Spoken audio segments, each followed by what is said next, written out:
Nintendo's July 31st partner showcase received a very tepid reaction from me, and that's being generous. The one point of note was the reveal of a new Age of Imprisonment trailer, but it raises some personal concerns about what this means for the future of Zelda and its stories. Stick around to the end of the video for a brief channel announcement as well.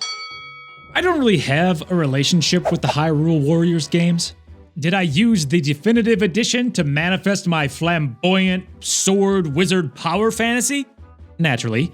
But after realizing how much there is to do in that game, I quickly got over that fantasy. I never played the divisive Age of Calamity, and while the setting of that game's story certainly has appeal, in execution it seems like it fell short and left a bad taste in the mouth of many people who were led to believe they were playing through the actual events of Breath of the Wild's Calamity. In that regard, I don't harbor any ill will against Age of Imprisonment, just with what it represents. Ancient Hyrule is a land rife with potential. The boring, nameless, faceless sages from Tears of the Kingdom have an opportunity to become, realized dynamic characters. I don't fault it for that, nor the people who play and love these games. But I can't help but view both this game and the recent voice memories as band-aids. Famously, and very shortly after release if memory serves, Eiji Aonuma extinguished any notion of Tears of the Kingdom receiving DLC. Fast forward to the Switch 2's release, we get the aforementioned voice memories, and now this canonical game. That adjective is quickly becoming a bludgeon with which Age of Imprisonment is beating me over the head. Nintendo really wants you to know that this is part of the official story.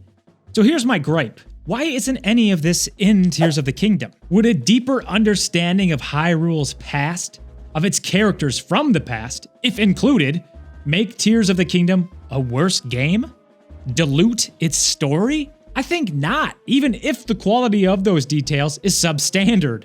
However, what I do fear, and what I think is the more pressing issue, is that Nintendo will continue to decide to purposefully leave details out of future Zelda games in order to fill those details in with other media, and that becomes the standard. To be clear, I don't think Nintendo purposefully left details out of Tears of the Kingdom to hold for other games. I think they purposefully made a decision to leave out details with no intention of ever having to fill them in. But given the backlash, even if it is a minority backlash, it is a loud one. They are retroactively, like I said, band-aiding the situation. And if the voice memories prove popular, I have no idea if they are, and Age of Imprisonment sells well, why would the Zelda team have any incentive to include those details in a future story? Why lend any depth or characterization, or God forbid let the player play through the interesting part of the story when it could just be appended in a book or an app or a spin-off title?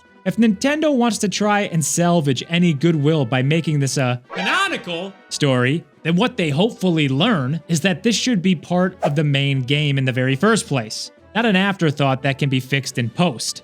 A large part of my enjoyment of Zelda games comes from their narratives and how different themes intertwined in a traditional Zelda story structure can transform that particular story into something transcendent. So give us new worlds to explore, characters to care about. Don't treat them as afterthoughts, they're not. They are essential ingredients to a high-quality, modern gaming experience, and more importantly, to good storytelling. And please, for the love of all that is holy, leave whatever this abomination is out of it.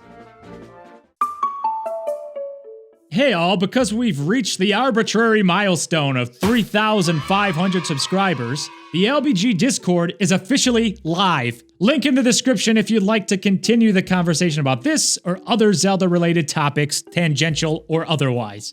Channel memberships are now also available. This is 100% voluntary and should only be considered if you really, and I mean really, like what I do here and would like to support the channel above and beyond what you already do. We'll have to think of something to give to the first official channel member. I am grateful for all the support that you have all given me and this channel thus far. Thanks, as always, for watching.